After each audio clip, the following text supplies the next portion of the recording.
Welcome to Worldview Club. Today we step into the hidden world of precious metals. Gold may shine the brightest, but silver, quieter and yet deeply powerful, has shaped trade, history, and even the pulse of our global economy. This is the story of silver, its rise, its fall, and its lasting voice in finance. If you enjoy content like this, don't forget to like, subscribe, and hit the notification bell for more stories about history, economics, and the world we live in. Now let us begin. From kingship to economic foresight, the journey of silver through human history. In the glittering world of precious metals, gold has always captured the spotlight. This metal is regarded as the uncrowned king, the supreme symbol of wealth, the ultimate refuge when financial storms strike. Every time the price of gold moves, the whole world seems to hold its breath. Yet within the radiant halo of gold, there exists a sibling, a silent companion that carries immense power, one that can determine many investment scenarios and reflect the starkest truths about the economy. That is our main character, silver. Throughout much of human history, it was silver, not gold, that served as money, the lifeblood of everyday transactions. But if silver was once so prevalent, why is its value now ranked beneath gold? What is silver truly worth?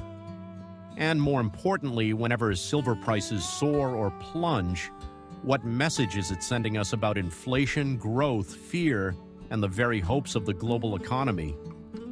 In the following content, we will explore the unique properties that have made silver a treasured asset across history and monetary dynasties, analyze its role in modern investment portfolios, and learn how to listen to the macroeconomic messages it quietly conveys.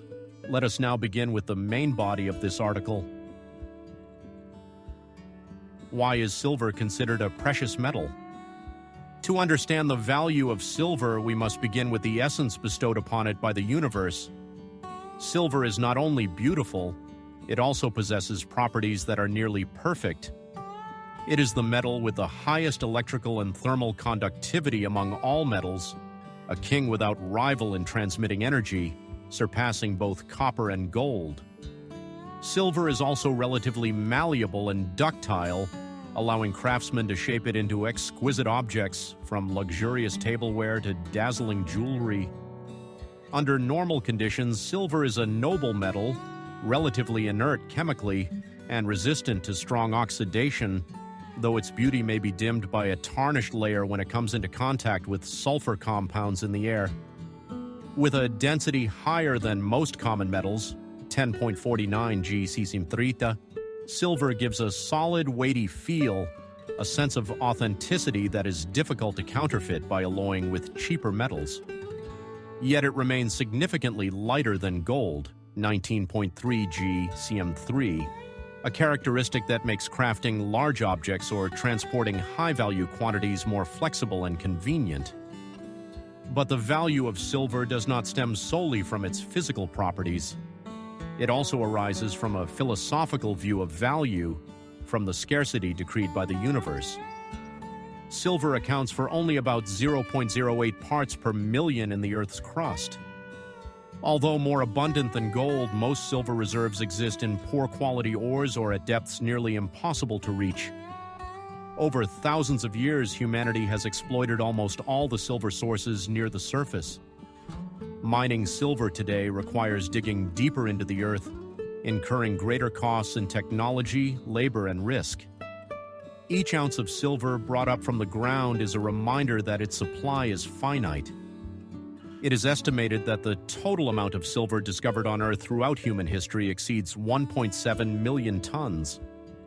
Currently, around 600,000 tons remain unmined. This raises an intriguing question. Why can humanity not simply use a reactor to create silver? In theory, humans could indeed transform other elements into silver through nuclear reactions. In reality, however, this process is extraordinarily complex and demands an immense amount of energy, making the cost of creating even an ounce of artificial silver far more expensive than mining it from an ore deposit in Peru or Mexico. Silver cannot be printed like paper money, nor can it be mass-produced in factories. For this reason, silver retains its brilliance, a precious metal in the truest sense. Silver in monetary history and the financial system. For thousands of years, silver was not only a precious metal, it was money. If gold was the king of international transactions and royal treasures, then silver was the king of everyday life, the lifeblood flowing through markets, cities, and civilizations. From around 3000 BC, the Sumerians in Mesopotamia used both silver and gold as measures of value, with silver being more common in daily trade. From there, the reign of silver began. Silver coins became standard mediums of exchange across civilizations from Asia to Europe. The most iconic and glorious example was the piece of 8 of the Spanish Empire, minted from the vast silver extracted from the mountains of the New World. This coin became the world's first truly global currency, accepted widely, from ports in Europe, through colonies in the Americas, to bustling markets in China. In the East, silver ingots and silver coins also played a vital role, forming the foundation of commerce along the Silk Road. By the 19th century, the reign of silver reached its peak. Many powerful empires operated under the silver standard or the bimetallic standard, where the value of national currencies was anchored either to a fixed amount of silver or to a gold-silver ratio. However, the late 19th century witnessed a coup in the monetary world. The rise of industrial powers, particularly the British Empire and the newly unified German Empire, began tipping the balance of power toward gold. Germany's decisive move to abandon silver and adopt the gold standard started in 1871, following the unification of the German Empire and its victory in the Franco-Prussian War. The massive war indemnity that France paid to Germany in gold provided Berlin with the resources necessary to establish a new gold-based monetary system. The German Coinage Act of 1871 officially initiated this process. In the years that followed, Germany began offloading its massive silver reserves onto the global market, causing a supply shock that led to a dramatic collapse in silver prices. This event, combined with the passage of the Coinage Act of 1873 by the U.S. Congress, which officially ended the free coinage of silver, triggered a financial and political crisis that silver supporters called the Crime of 1873. From that point on, other great powers gradually followed suit. Gold, with its compact value and stability, came to be regarded as more suitable for an era of global trade and industrialization. Silver was swiftly dethroned. From a king, it was reduced to a secondary role. Silver prices plunged relative to gold, sparking crises and fierce political debates such as the Free Silver Movement in the United States. The abdication of silver was completed in the 20th century. Beginning with economic crises and the two world wars, governments needed flexible monetary supply to finance military spending and recovery programs. Pegging currency values to physical metals like silver or gold became too rigid and impractical. The decisive milestone that marked the end of an entire metallic monetary dynasty came on August 15, 1971, when U.S. President Richard Nixon delivered a televised address announcing the complete suspension of the dollar's convertibility into gold. This decision, known as the Nixon Shock, ended the Bretton Woods system and officially opened the era of fiat money worldwide. Since then, no currency has been directly backed by gold or silver. Their value is determined by trust in the issuing governments and the laws of the free market. In the modern era, silver has shed its role as a purely monetary metal, but it has not disappeared from the financial system. Instead, it has found a new, more complex role. Some central banks, such as Russia's, are still believed to hold silver as a strategic reserve asset. More importantly, the silver market remains a crucial risk indicator, much like gold, but often more volatile and more revealing due to silver's dual nature. The benefits of holding silver. Although silver has lost its monetary crown, it still offers unique advantages to investors in the modern world. making it an indispensable part of many intelligent portfolios. The first is its high liquidity and small denomination friendliness.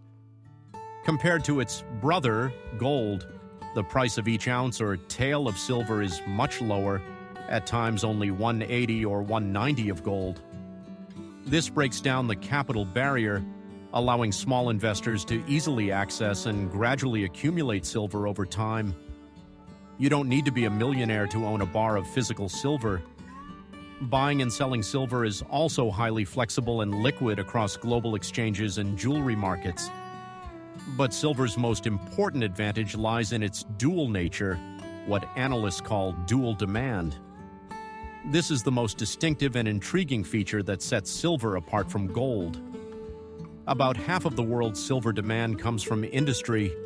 It is the lifeblood of high-tech sectors, from the production of electronic devices, solar panels, and electric vehicles to medical applications. The other half comes from investment in jewelry.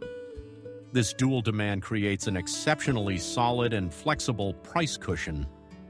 When the global economy declines, investor demand for safe haven assets rises, supporting silver prices. Conversely, when the economy recovers, surging industrial demand becomes a powerful driver pushing silver prices upward, sometimes even faster than gold. Like gold, silver also serves as a sturdy shield against inflation and crises. It is a tangible and scarce asset, one that cannot be printed infinitely like paper money. Therefore, during periods of high inflation, when the value of currency is eroded day by day, or when geopolitical instability escalates, smart capital tends to flow into silver as a safe harbor to preserve value and purchasing power. Finally, silver is a tool for portfolio diversification. Silver often has a low correlation or even a negative correlation with traditional asset classes such as stocks and bonds. When the stock market plunges, silver prices often rise. Adding a reasonable proportion of silver to a portfolio helps reduce overall risk, like adding a shock absorber to your asset vehicle, helping it run more smoothly through volatile economic cycles. Why can silver's value never equal gold's? First and foremost, it is the undeniable law of natural scarcity.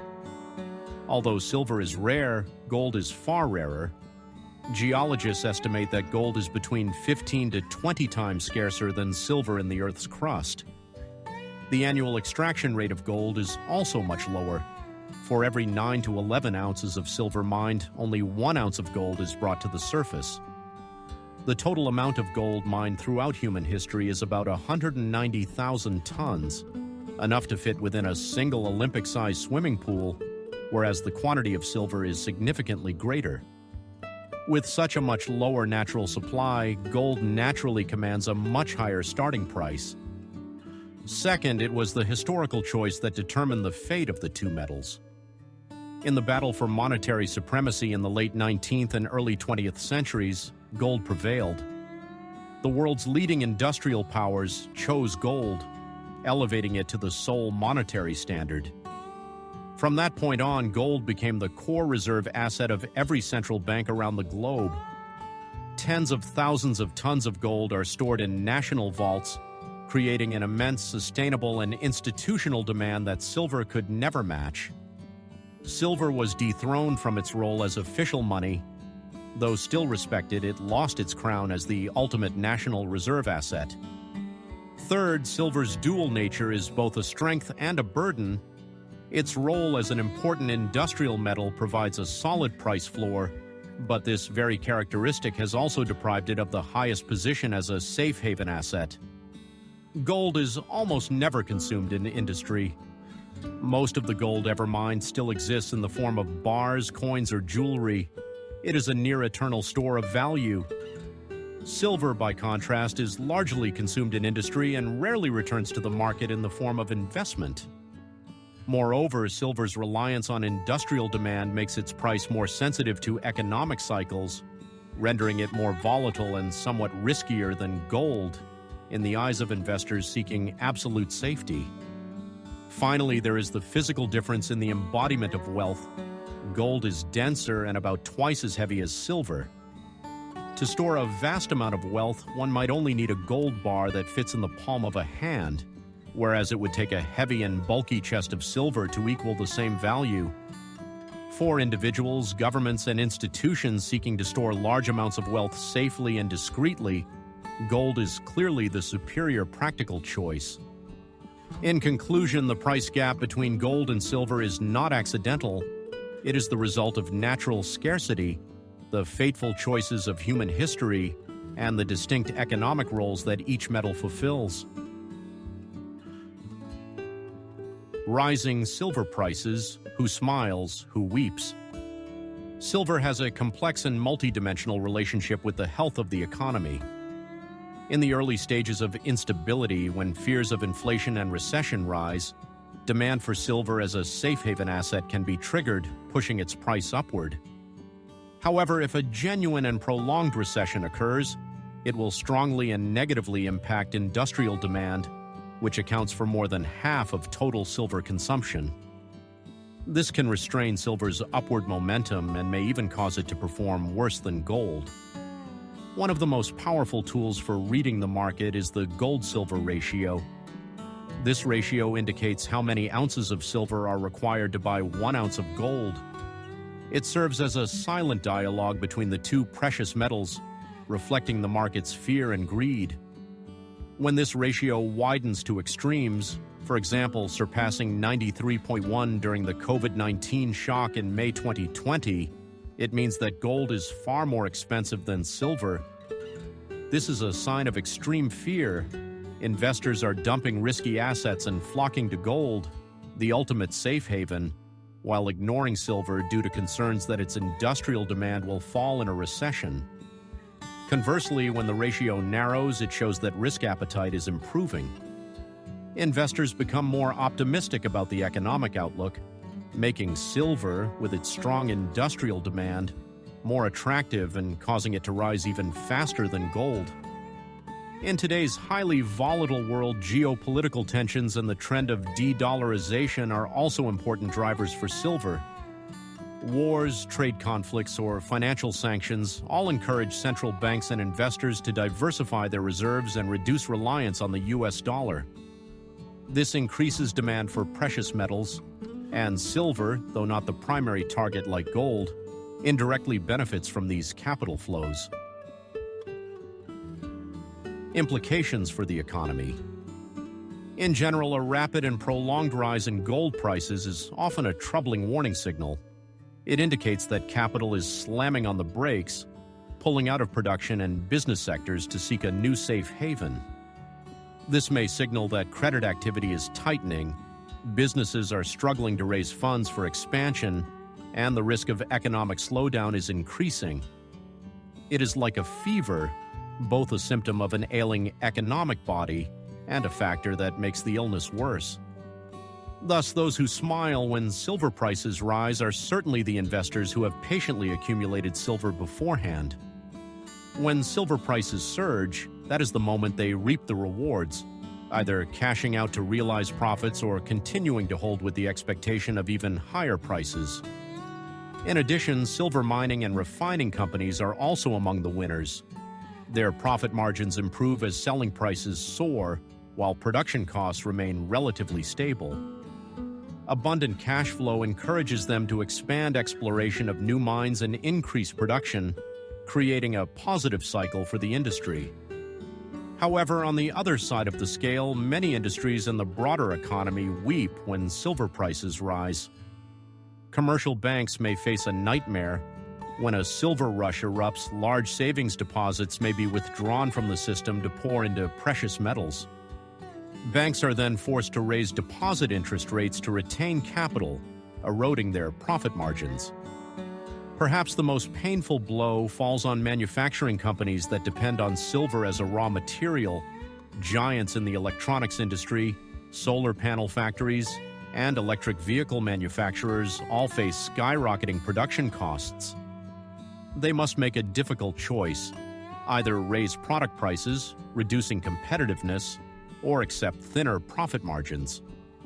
Rising silver prices place enormous pressure on the green energy revolution, to the point where many manufacturers are forced to research alternative materials, even if less efficient. At the macro level, when vast amounts of capital flow out of productive sectors and into safe haven assets like silver, it reduces investment for growth, slowing down the entire economy. Businesses find it harder to borrow, investment declines, jobs become scarcer, and the purchasing power of society weakens.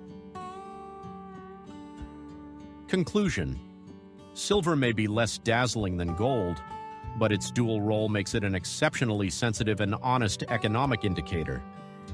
It truthfully reflects the endless tug-of-war between the human psyche, fear of an uncertain future, and hope for industrial growth.